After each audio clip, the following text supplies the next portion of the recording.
अस्सलाम वालेकुम। मैं हाँ नुमान कंबो। तुसी वेख रहे हो मेरा YouTube channel Numan Kamboh vlog.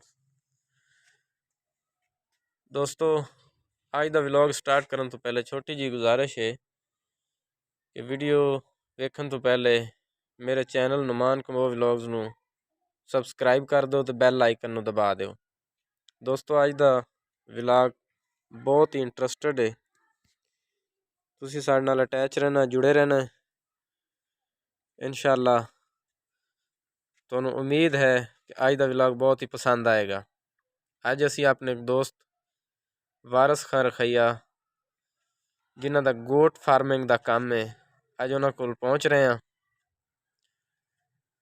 और जाके तुहानू उन्हां दा फार्म विजिट करवाने और जाके उन्हां कोल पुछने कि फार्मिंग दा तुहाडा कितने साल एक्सपीरियंस है और इन्हां नू वैक्सीन केड़ी करदे जे। सर्दियों दे विच अक्सर बेशतर बीमार हो जांदे ने, बकरियां नू बुखार हो जांदा है, इन्हां नू वैक्सीन केड़ी करदे जे, इन्हां नू खुराक केड़ी पा रहे हो, जाके सारी सूरत हाल दा जायजा लैने।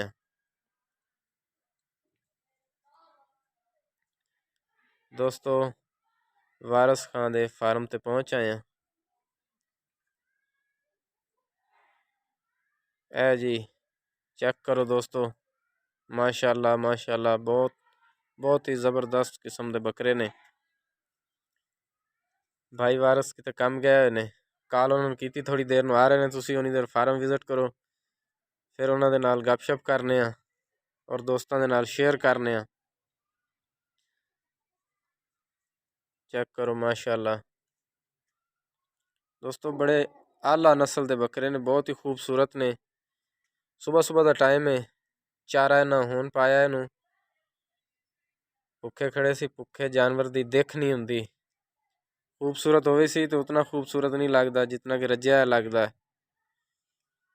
उस तो इलावा सर्दी का मौसम इन्हां नू नवांदे नवूंदे नहीं, जिस वजह तो इन्हां दे कलर जिहड़ा ना काफ़ी मध्यम होए हुए ने। वैसे बहुत शोख कलर ने, बहुत ज़बरदस्त किस्म दे इन्हां दे रंग ने। और भाई वारस दा रिकॉर्ड है, इलाके पूरे दे विच रिकॉर्ड है, पूरा इलाका जानदा कि अच्छा जानवर पालदे ने, बहुत ही ज़बरदस्त किस्म दा जानवर पालदे ने। अच्छा कलर और अच्छी क्वालिटी, हल्की क्वालिटी दा जानवर नहीं पालदे। इन्हां कोल अच्छी नस्ल दे ब्रीडर भी हुंदे ने। चेक करो, फार्म विजिट करो। यह जी शेड है,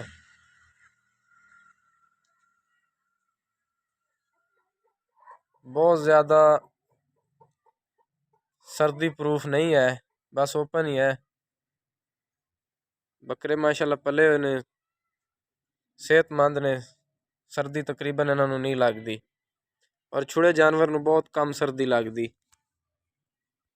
अस्सलाम वालेकुम दोस्तों, अज असां वारस खान रखैया दे गोट फार्म ते पहुँच गए हैं ते उस दे कोल तकरीबन 50-60 बकरा है ते तुहानू अज मुकम्मल जिहड़ा ना व्लॉग विखाने एक बकरे दी वीडियो तुहानू विखावांगे ते उस दे कोल ये पुछने ये किन्ने किन्ने दे बकरे लै ने ते की खुराक पा रहा है ते कदू इन्हां नू सेल करेगा।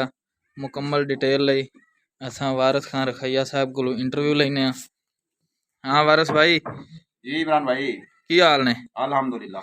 ये किन्ने बकरे तुसी पाले हुए ने? जी माशाल्लाह 50 बकरा है। माशाल्लाह माशाल्लाह। अच्छा ये कदू तुसा खरीदे सन? तकरीबन 3 महीने पहले दी खरीद है। अच्छा ये कितने कितने का एक बकरा तुहानू पै गया? ये तकरीबन 29,000 पर मतलब फी बकरा पै रहा है 29,000 नाल। अच्छा इन्हां नू अजकल सर्दियां दे की तुसे खुराक दे रहे हो? जी शाम नू तकरीबन इन्हां नू सैलेज पा रहे हैं अच्छा ते उत्ते कोई 10-15 किलो गंदम अच्छा ते सुबह फर्स्ट टाइम लूसन ते बाकी कोई आइटम हैंड मिक्स करके पा देते बस। इन्हां दी वैक्सीन मेडिसन सारा आप कर रहे या डॉक्टर कोल करवा दे हो? नहीं जी माशाल्लाह तजर्बा है अपना 8 साल दा अच्छा ते खुद भी सारा कुछ। ठीक है, तुसी आपदा फोन नंबर दस दिओ, कोई भाई तुहाडे कोलों बकरियां बारे मशवरा लेना चाहे ते आपदा फोन नंबर दस्सिया। 0340 अगे 70 80 अच्छा 934। ठीक है।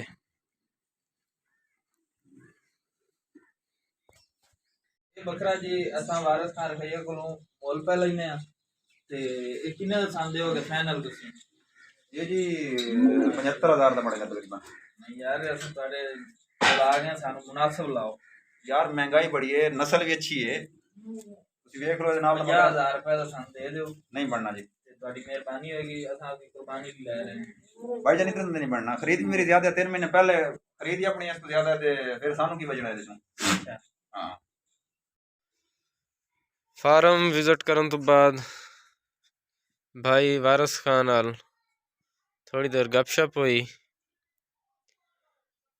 ਬੱਕਰਿਆਂ ਦੀ ਸੂਰਤ ਹਾਲ ਤੇ ਜਾਇਜ਼ਾ ਲਿਆ ਗਿਆ ਮੁਕੰਮਲ ਤੌਰ ਤੇ ਉਸ ਤੋਂ ਬਾਅਦ ਉਹ ਦੱਸ ਰਹੇ ਨੇ ਕਿ ਇਸ ਗੋਟ ਫਾਰਮਿੰਗ ਦੇ ਵਿੱਚੋਂ 8 ਸਾਲਾ ਗੋਟ ਫਾਰਮਿੰਗ ਦਾ ਜਿਹੜਾ ਦੌਰਾਨੀਆ ਹੈ, ਇਹਦੇ ਵਿੱਚ ਉਹਨਾਂ ਇਸ ਬੱਕਰਾ ਫਾਰਮ ਦੇ ਵਿੱਚੋਂ ਕੀ ਕੁਛ ਬਣਾਇਆ, ਕੀ ਖੋਇਆ ਤੇ ਕੀ ਪਾਇਆ। ਉਹ ਦੱਸ ਰਹੇ ਨੇ ਬਹੁਤ ਅੱਛਾ ਕੰਮ ਹੈ, ਕਿਉਂਕਿ ਸਾਡਾ ਵੀ ਗੋਟ ਫਾਰਮਿੰਗ ਦਾ ਕੰਮ ਹੈ, ਲੇਕਿਨ ਭਾਈ ਵਾਰਿਸ ਉਹਨਾਂ ਦਾ ਐਕਸਪੀਰੀਅੰਸ ਸਾਡੇ ਤੋਂ ਜ਼ਿਆਦਾ ਹੈ। ਇਸ ਕਰਕੇ ਅੱਜ ਅਸੀਂ ਉਹਨਾਂ ਦੇ ਫਾਰਮ 'ਤੇ ਆਏ ਹਾਂ ਕਿ ਸਾਨੂੰ ਉਹਨਾਂ ਕੋਲੋਂ ਮੁਫੀਦ ਮਸ਼ਵਰੇ ਮਿਲਣਗੇ ਔਰ ਬਿਹਤਰੀਨ ਰਹਿਨਮਾਈ ਕਰਨਗੇ। ਸਾਡੇ ਭਾਈ ਨੇ ਹਮ ਉਮਰ ਨੇ, ਲੇਕਿਨ ਉਹਨਾਂ ਦਾ ਤਜਰਬਾ ਐਕਸਪੀਰੀਅੰਸ ਸਾਡੇ ਤੋਂ ਬਹੁਤ ਜ਼ਿਆਦਾ ਹੈ। व्यूवर्स तुहानू चेक करवाने साढ़े भाई वारिस खान रखैया ने कोठी बनाई है, बहुत ही ज़बरदस्त किस्म की। ये सारा कुछ गोट फार्मिंग ही बनाया इन्हां दा, गोट फार्मिंग तो इलावा कोई कारोबार को नहीं है। जी चेक करो फ्रंट 2 हिस्सों बनाई है, 2 साइडों ते फ्रंट है, इस साइड ते ग्रासी प्लाट है, दरम्यान गैलरी है, दूसरी साइड ते भी फ्रंट है, जिस तरह इधर है उस तरह दूसरी साइड ते माशाल्लाह बहुत ज़बरदस्त किस्म दे काम होया है, बहुत ही अच्छी क्वालिटी दा। इन्हां दा गोट फार्मिंग तो इलावा कोई किसी किस्म का कारोबार नहीं है। बस इसे च ये कोठी बनाई है, सारा कुछ बनाया है, रकबे भी खरीद रहे हैं। माशाल्लाह बहुत ज़बरदस्त और बरकत वाला काम है, बहुत बाबरकत काम है।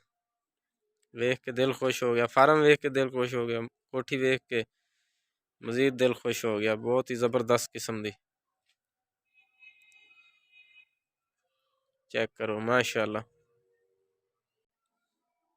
है जी कोठी दी बैक साइड तुहानू चेक करवाने, खेतां वाली साइड तो चेक करो,